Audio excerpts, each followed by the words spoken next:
नमस्कार, स्वागत है आपका। आप देख रहे हैं इंडिया बोल रहा है। मैं हूं आपके साथ विवेक शांडिल्य। क्या अमेरिका ईरान के करीब आकर कोई गलती कर बैठा है? क्या मिडिल ईस्ट में अमेरिका अपने वॉरशिप्स को भेजकर फंस चुका है? ऐसा लग रहा है कि अमेरिका हमला करना भी चाह रहा है, लेकिन हमला कर भी नहीं पा रहा है। आखिर अमेरिका को क्या रोक रखा है? अगर सबसे बड़ा सवाल यहां पूछा जाए वो ये कि इतनी ताकत होने के बावजूद एक छोटी सी ताकत ईरान के सामने अमेरिका ने क्यों अभी तक घुटने टेके हुए हैं? और चीन की एंट्री कैसे हो रही है? चीन कह रहा है अगर अमेरिका आंख दिखाएगा इस इलाके में तो अमेरिका की आंखें निकाल ली जाएंगी। एक तरफ अमेरिका अपनी बड़े बड़े जंगी पेड़ों, एयरक्राफ्ट कैरियर्स की ताकत का खुले आम प्रदर्शन कर रहा है, महासंग्राम का उद्देश कर रहा है। दूसरी तरफ ईरान खामोश है लेकिन बेपरवाह नहीं है। खामोश ईरान की ताकत यह है कि अमेरिका चाहकर भी उस सीमा को पार नहीं कर पा रहा है जो रेखा ईरान ने खींच दी है, खामनेई ने खींच दी है। और ईरान चुपचाप बेहद आक्रामक हमले की तैयारी कर रहा है। कहते हैं ईरान समंदर के अंदर बारूदी जाल बुन रहा है, बिल्कुल एक एनाकोंडा की तरह अपने शिकार को निगलने की तैयारी। यह वही ईरान है जो सामने से टकराने की जगह परिस्थितियों को अपने पक्ष में मोड़ने के लिए जाना जाता है। ट्रंप लगातार वार्न कर रहे हैं, चेतावनी दे रहे हैं, दबाव बढ़ा रहे हैं। पहले एक वॉरशिप भेजा, उसके पीछे से अब एक और वॉरशिप भेज रहे हैं। लेकिन अमेरिका हमला क्यों नहीं कर रहा है? किस चीज ने अमेरिका को रोक रखा है? कौन सी ऐसी ताकत है जिससे अमेरिका रुका हुआ है? क्योंकि अमेरिका को पता है कि यहां भिड़ंत हुई तो सिर्फ हथियारों की भिड़ंत नहीं होगी, ये समुद्री रास्तों की भिड़ंत होगी, ट्रांसपोर्ट सेक्टर में ऑयल इंडस्ट्री पर भिड़ंत होगी, एनर्जी सप्लाई पर भिड़ंत होगी, शिपिंग रूट्स पर भिड़ंत होगी, मिडिल ईस्ट पर भिड़ंत होगी। और यहां तक कि मिडिल ईस्ट में अमेरिकी अलाई जो है वो भी इस जंग से घबराए हुए हैं और उन्हें भी पता है ये मिडिल ईस्ट में स्थिरता का इम्तिहान होगा। क्योंकि खामनेई ने मरने मारने की कसम खाई हुई है। खामनेई ने साफ कह दिया है कि मरते दम तक वो सरेंडर नहीं करेंगे, हथियार नहीं डालेंगे और अमेरिका से बदला लेते रहेंगे। इसलिए अब सवाल यह उठ रहा है कि आखिर अमेरिका एक के बाद एक वॉरशिप तो भेज रहा है लेकिन हमला क्यों नहीं कर पा रहा है? और ईरान भी इंतजार में है। पहला हमला अमेरिका की तरफ से होना चाहिए, फिर इसका करारा जवाब दिया जाएगा। यानी दोनों देशों की तरफ से इंतजार पहले बुलेट का है। तो सिर्फ यहां ताकतें नहीं टकराएंगी, यहां सब्र टकराएंगे, रणनीति टकराएगी, भविष्य टकराएंगे, मिडिल ईस्ट में मिसाइलें टकराएंगी। और इतिहास गवाह है जो इस इलाके को हल्के में लेता है वो अक्सर हालात के बोझ तले दब जाता है। तो फिर से वही सवाल, क्या अमेरिका अभी भी यहां से यू टर्न ले सकता है? क्या वो रास्ता है? अगर लेता है तो फिर नाक और साख पर बात आएगी। और अगर अमेरिका हमला करता है तो क्या इस हमले को कारगर कर पाएगा? क्या ईरान में फंस तो नहीं जाएगा? पर्शियन गल्फ और ओमान की खाड़ी के बीच में पिस तो नहीं जाएगा? होर्मुज स्ट्रेट बंद हो गया तो यूएसएस अब्राहम लिंकन का क्या होगा? बहुत बड़ी बहस करेंगे, इंटरनेशनल डिबेट। दुनिया भर से मेहमान हमारे साथ जुड़ेंगे इसी मुद्दे पर। इस मुद्दे पर जानेंगे ईरान की तैयारी, अमेरिका की तैयारी और अंदर की कूटनीतिक खबरें क्या है। लेकिन पहले देखिए देश और दुनिया की 25 बड़ी खबरें रफ्तार के साथ। तो क्या ईरान में घुसकर अमेरिका ने बहुत बड़ी गलती कर दी है? सबसे बड़ा यक्ष प्रश्न आज यही है। क्या अमेरिका वियतनाम वाली गलती दोहरा रहा है? क्या अमेरिका इराक सीरिया वाली गलती दोहरा रहा है? क्या अमेरिका अफगानिस्तान वाली गलती दोहरा रहा है? दुनिया की सबसे बड़ी महाशक्ति, आज पेंटागन की सबसे मोटी दीवारों के पीछे यही सवाल उठाए जा रहे हैं। व्हाइट हाउस के ओवल ऑफिस में यही सवाल गूंज रहा है कि क्या अमेरिकी सेना को ईरान की तरफ नहीं जाना चाहिए था? और अगर अमेरिकी सेना ने ईरान पर हमला किया तो सैनिकों की वापसी होगी या नहीं होगी, या अमेरिका फंस जाएगा होर्मुज स्ट्रेट के पहले? क्योंकि अमेरिका जिस ईरान को धमका रहा है वो ईरान खामोश है, लेकिन कहते हैं खामोशी तूफान से पहले की शांति। जानकारी के मुताबिक अमेरिका डबल स्ट्राइक की प्लानिंग कर रहा है। पहला हमला आसमान से, दूसरा हमला समंदर से। लेकिन अमेरिका भूल रहा है कि समंदर सिर्फ अमेरिका का नहीं, समंदर की लहरों के नीचे ईरान ने मौत का एक ऐसा जाल बिछा रखा है जो दिखाई नहीं देता, लेकिन मौका लगते ही ईरान सब खत्म कर देगा। आपको बताएंगे ईरान की विध्वंसक तैयारियों के बारे में, लेकिन उससे पहले आपको सुनाते हैं ईरान को अमेरिका के रक्षा मंत्री पीटर हेगसेथ ने एक बार फिर से किस तरह से धमकी दी है। They have all the options to make a deal. They should not pursue nuclear capabilities. We will be prepared to deliver whatever this president expects of the War Department, just like we did this month. No other military in the world could have executed the most sophisticated, powerful raid, not just in American history, I would say in world history. What those men did, going downtown, another country, the most secure place in the most secure base in the middle of the night, without anybody knowing until those simultaneous bombs dropped 3 minutes before the helicopters dropped. No other country could coordinate that. No other president would have been willing to empower those warriors that way, to be that effective.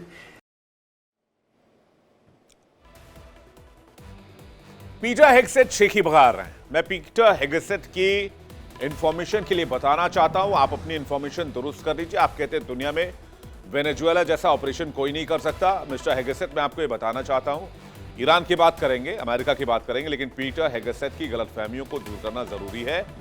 Hegseth को मैं बताना चाहता हूं, America ने आज तक किसी परमाणु संपन्न मुल्क पर हमला नहीं किया है। भारत ने एक परमाणु संपन्न मुल्क पर न सिर्फ अटैक किया, बल्कि वहां पर टेरर कैंप्स को नष्ट किया, टेररिस्ट एक्टिविटीज को नष्ट किया और उस देश को सबक भी सिखाया। नाम आप जानते हैं, इसलिए पीटर हेगसेथ को यह बात याद रखनी चाहिए। अमेरिका की ताकत भी नहीं किसी परमाणु संपन्न मुल्क पर वो हमला करके दिखाया। अगर ताकत है तो मैं पीटर हेगसेथ को कहता हूं कि नॉर्थ कोरिया के जो प्रेसिडेंट है किम जोंग उन, उनको उठाकर आप लेते आइए, कर लीजिए कार्रवाई, कर लीजिए किडनैप किम जोंग को। अगर आपकी सेना इतनी पावरफुल है, आप लोग इतने पावरफुल हैं, तो ओपन चैलेंज। आपके पास न्यूक्लियर पावर है, नॉर्थ कोरिया के पास भी न्यूक्लियर पावर है, वेनेजुएला के पास न्यूक्लियर पावर नहीं था। आप घुसे, आपने वहां के राष्ट्रपति को गिरफ्तार किया, वापस आ गए और आप अपनी तारीफ कर रहे हैं। ईरान के पास न्यूक्लियर पावर नहीं है। कौन सा ऐसा देश है जिसके पास न्यूक्लियर पावर है और अमेरिका ने जाकर वहां पर अटैक किया? प्लीज आंसर कीजिएगा जब भी आपको वक्त मिलेगा। अगर ये वीडियो आप तक पहुंचे, ट्रांसलेट करके इंग्लिश में अगर आप तक पहुंचे तो। खैर, चलते हैं वापस ईरान की तरफ से। तो पीटर हेगसेथ ने क्या अमेरिकी फोर्सेस को ईरान में फंसा दिया है, अब आपको सुनाते हैं ईरान ने किस तरह से अमेरिकी सेना पर पलटवार की तैयारी की है।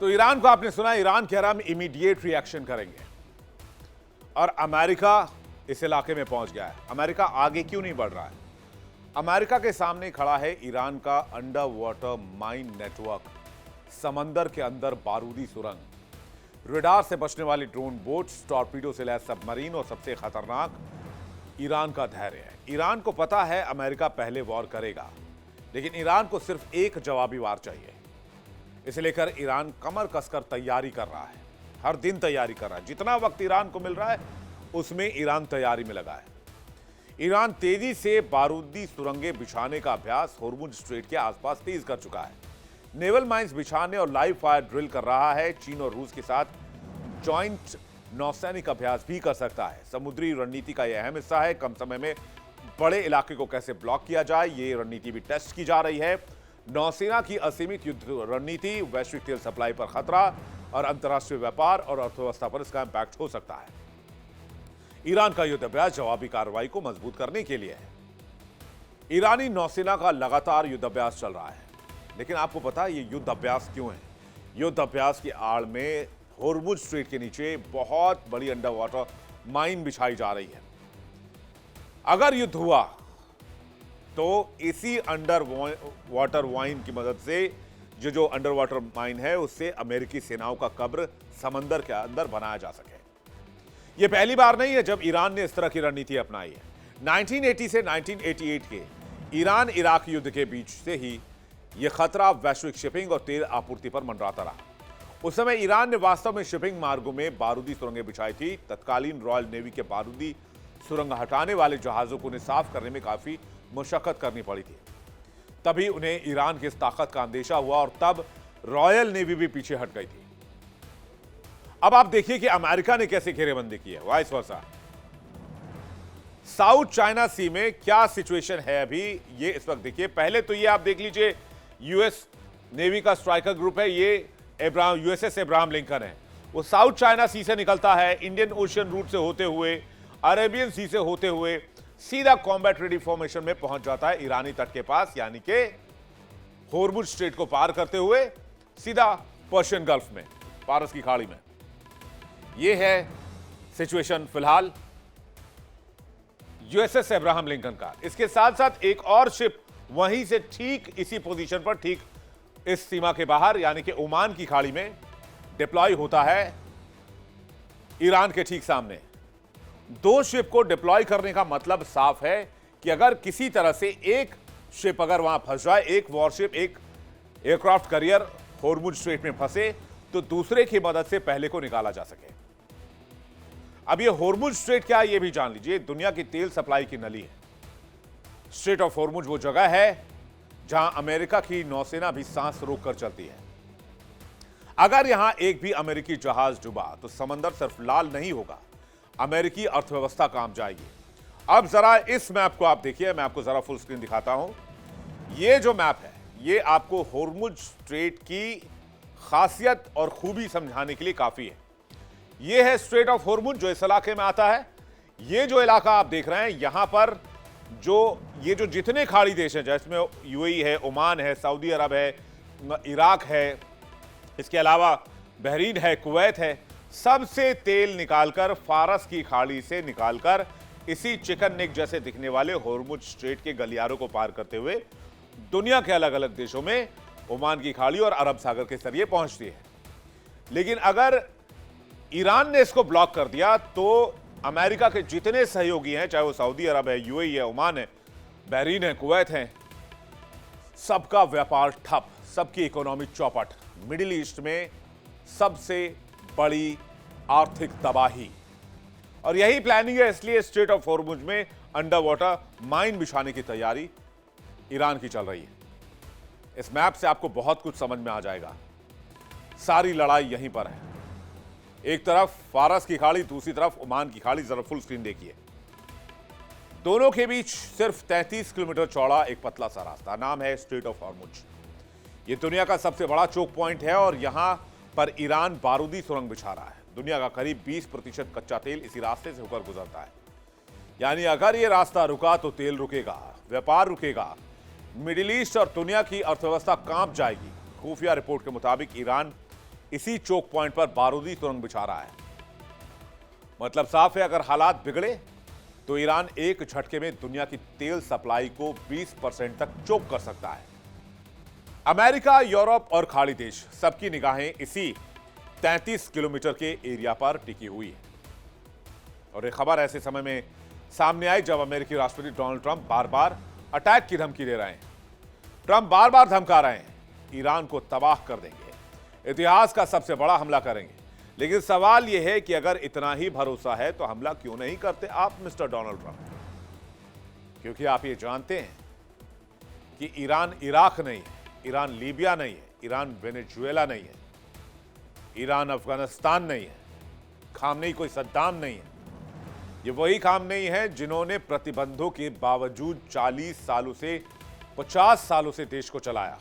ये बात और है कि आज ईरान बहुत बड़े आर्थिक संकट में घिरा हुआ है। लेकिन ये वही ईरान है जिसने जनरल सुलेमानी की शहादत का बदला लिया, जिसने अमेरिका को सीधे जवाब दिया। ये वो नेता है जो धमकियों से नहीं, इतिहास से फैसले करता है। आज मिडिल ईस्ट इसलिए बारूद के ढेर पर बैठा हुआ है। मिडिल ईस्ट में आज अमेरिका के 30 से 40 हजार जवान तैनात हैं। ईरान के करीब aircraft carrier USS Abraham Lincoln को तैनात किया गया है। Aircraft carrier USS George W Bush भी पहुंच रहा है। यूएसएस जॉर्ज डब्ल्यू बुश के स्ट्राइक ग्रुप में फाइटर जेट हैं, युद्धपोते, सबमरीन है। ईरान ने समंदर में तैनात किया ड्रोन कैरियर शाहिद बघेरी। फारस की खाड़ी में तैनात किया गया है Shahid Bagheri drone carrier. Iran ने कंटेनर जहाज को 2022-24 के बीच में ड्रोन कैरियर बना दिया था, जिसका नाम है शाहिद बघेरी। कहते हैं इससे जो ड्रोन और हेलीकॉप्टर भेजे जाते हैं वो बड़े बड़े वॉरशिप को गिरा सकते हैं। हालांकि ये बात भी साफ है कि खाड़ी देशों ने इस युद्ध से खुद को पीछे रखने का फैसला किया है और पहले ही ऐलान कर दिया है कि यूएई, सऊदी अरब, बहरीन और कतर इस हमले में अमेरिका का साथ नहीं देंगे। मेरी नजर में यह कोई सहानुभूति नहीं है, यह उस तबाही से बचने का एक रास्ता है जो अभी अख्तियार किया जा रहा है, क्योंकि बाद में यह रास्ता ये देश चुन भी नहीं पाएंगे। यह रास्ता इसलिए अख्तियार किया जा रहा है क्योंकि ईरान के मिसाइल के रेंज में न सिर्फ इजराइल और अमेरिका हैं, बल्कि यूएई, सऊदी अरब, बहरीन, कतर और मिडिल ईस्ट के वो सारे देश हैं जहां पर अमेरिकी बेस मौजूद है। और ईरान ने साफ कह दिया है कि अगर ईरान पर हमला हुआ तो वो पूरे मिडिल ईस्ट में बारूदी बर्बादी की कहानी लिखेगा, जिसकी वजह से यूएई, सऊदी अरब, बहरीन, कतर जैसे मुल्क पहले ही पीछे हट गए और कह रहे हैं वो इस युद्ध में अमेरिका का साथ नहीं देंगे। यानी समंदर में बारूदी सुरंगों की आहट ने दुनिया की सबसे ताकतवर कही जाने वाली ट्रंप की सेना की नींद उड़ा दी है। जिस अमेरिकी फौज के नाम से दुश्मन कांपते हैं, आज वही फौज समंदर में बिछी बारूदी सुरंगों के सामने बेबस नजर आ रही है। अमेरिका की सबसे बड़ी कमजोरी उसकी राजनीति और उसका डर। अमेरिका जानता है अगर जंग लंबी हुई तो व्हाइट हाउस से पहले राष्ट्रपति की कुर्सी हिलेगी, और अगर जंग नहीं लड़ी गई तो फिर डोनाल्ड ट्रंप की नाक हिल जाएगी। दूसरी तरफ ट्रंप के खिलाफ कई देश ईरान के समर्थन में खड़े हो गए हैं, यानी कि चीन ट्रंप को आंखें दिखा रहा है और कह रहा है कि हमला हुआ तो नतीजा अमेरिका भुगतने को तैयार रहे। इसके अलावा ईरान के कई प्रॉक्सीज हैं। लेबनान में हिजबुल्लाह ईरान का समर्थक है। हिजबुल्लाह के पास रॉकेट और मिसाइल और ड्रोन की बहुत बड़ी तादाद है। सीरिया में मौजूद हूती मिलिशिया भी ईरान के साथ। लाल सागर में यूएस के जहाजों पर हमले हो सकते हैं। हूती के पास long range drone, antiship missile. Iraq में मौजूद मिलिशिया भी ईरान के साथ है। बताया जा रहा है अमेरिका ने हमले की तैयारी कर ली है, अपने लिए टारगेट भी तय कर लिए हैं। अमेरिका के निशाने पर ईरान के सर्वोच्च नेता आयतुल्लाह अली खामनेई है। इनके अलावा परमाणु कार्यक्रम और मिसाइल प्रोग्राम से जुड़ी साइट्स पर भी हमले किए जा सकते हैं। उधर ईरान भी कमजोर पड़ने पर होर्मुज स्ट्रेट को बंद करने का और दुनिया के तेल बाजार में हाहाकार लाने की कसम ले चुका है। होर्मुज स्ट्रेट में ईरान की सेना की डिप्लॉयमेंट बढ़ा दी गई है। होर्मुज स्ट्रेट के साथ साउथ कोस्ट पर एडवांस कोस्टल डिफेंस फोर्सेस को तैनात किया गया है। बॉर्डर से लगे इलाकों में सेना की तैनाती कर रहा है ईरान। 2400 किलोमीटर लंबी तटीय सीमा पर बासिज यूनिट्स तैनात करने का फैसला किया गया है। केशम द्वीप और बंदर अब्बास पोर्ट पर भी भारी डिप्लॉयमेंट है। ईरान कह रहा है अगर अमेरिका को हिम्मत है तो एक गोली चला कर देखे, इसके बाद पता चलेगा कि क्या होगा। जवाब मिसाइल से नहीं, समंदर से आएगा, जहां कोई कैमरा नहीं होगा, कोई चेतावनी नहीं होगी, बस एक खबर होगी अमेरिकी जहाज संपर्क के बाहर। अमेरिका ताकत दिखा रहा है, ईरान भी ताकत दिखा रहा है। दोनों एक दूसरे को आंखें दिखा रहे हैं। इतिहास भी गवाह है कि ताकत अक्सर हारती और सब्र जीतता है। याद रखिए, कोई आम देश नहीं है, ईरान है और सामने कोई मामूली नेता नहीं, ये खामनेई है। ईरान के मिसाइल पावर के बारे में भी जान लीजिए। फतेह हाइपरसोनिक मिसाइल, स्पीड 13 से 15 मैक, रेंज 1500 किलोमीटर। खुर्रम शहर 4 बैलिस्टिक मिसाइल, क्षमता 1500 किलोमीटर तक वॉरहेड ले जाने की, रेंज 2000 किलोमीटर। सेजल मिसाइल ठोस ईंधन से चलती है, रेंज 2000 से 2500 किलोमीटर। खैबर शिकन, रेंज 1450 किलोमीटर। इसके अलावा हज कासिम, रेंज 1400 किलोमीटर, ठोस ईंधन से चलती है। इमाद और ब्रद मिसाइल, शहाब 3 मिसाइल, उन्नत वर्जन की रेंज 1700 से 2000 किलोमीटर तक है। ईरान ने नई आईसीबीएम के टेस्ट का दावा भी किया है, जिसकी रेंज 10,000 किलोमीटर तक बताई गई है। यानी दावा यह है कि यूरोप और यूएस तक मार करने वाली मिसाइलों को बना चुका है। यानी ईरान और अमेरिका के बीच अगर तनाव बढ़ा, टकराहट हुई, तो फिर ऊपर वाला ही जानता है कि मिडिल ईस्ट के साथ साथ क्या क्या चलेगा। तेल के रास्ते, समुद्री दबाव, क्षेत्रीय साझेदार और हर कदम का असर वैश्विक स्तर पर। यह वजह है कि एक भी चिंगारी बाजार, कूटनीति, सुरक्षा तीनों को हिला सकती है। और सबसे बड़ा सवाल कि आखिर अमेरिका क्यों इंतजार कर रहा है और ईरान पर अमेरिका की नजर क्यों है? ईरान पर नियंत्रण स्थापित करना चाहता है अमेरिका। तेल और गैस के बड़े भंडार को वो कंट्रोल करना चाहता है, क्योंकि 1979 से पहले ईरान पर अमेरिका का ही कंट्रोल हुआ करता था। इसके साथ साथ चीन के BRI रूट को भी प्रभावित करना चाहता है। एशिया यूरोप लैंड रूट ठप हो सकता है। रूस को ड्रोन की सप्लाई बंद हो सकती है। हिजबुल्लाह और हूती पर नकेल कसी जाएगी। हथियारों की सप्लाई बंद कर दी जाएगी। तो क्या अमेरिका ईरान पर हमला करेगा? सबसे बड़ा यक्ष प्रश्न यही है, क्योंकि एक के बाद एक वॉरशिप भेजने की आवश्यकता नहीं थी। अगर USS अब्राहम लिंकन ही भेज दिया गया था तो मुझे लगता है ईरान के लिए वही काफी होना चाहिए था। अपने आप में चलता फिरता एक सैन्य बेस है USS अब्राहम लिंकन। बातचीत के लिए एक बड़ा पैनल हमारे साथ मेहमानों को जोड़ रहा है, उनके पास चलते हैं। सुदर्शन चक्रपाणी हमारे साथ जोड़ रहे हैं, डिफेंस एक्सपर्ट हैं। कर्नल SK मलिक हमारे साथ जुड़ रहे हैं, डिफेंस एक्सपर्ट हैं। सुरेंद्र स्वामी हमारे साथ जुड़ रहे हैं, डिफेंस एक्सपर्ट, फॉरेन एक्सपर्ट हैं, विदेश मामलों के जानकार। मल्लिका पांडे फॉरेन एक्सपर्ट हमारे साथ जुड़ रही हैं। डॉक्टर धीरज कौल हमारे साथ जुड़ रहे हैं, जियोपॉलिटिकल एक्सपर्ट हैं। आप सभी मेहमानों का बहुत स्वागत है।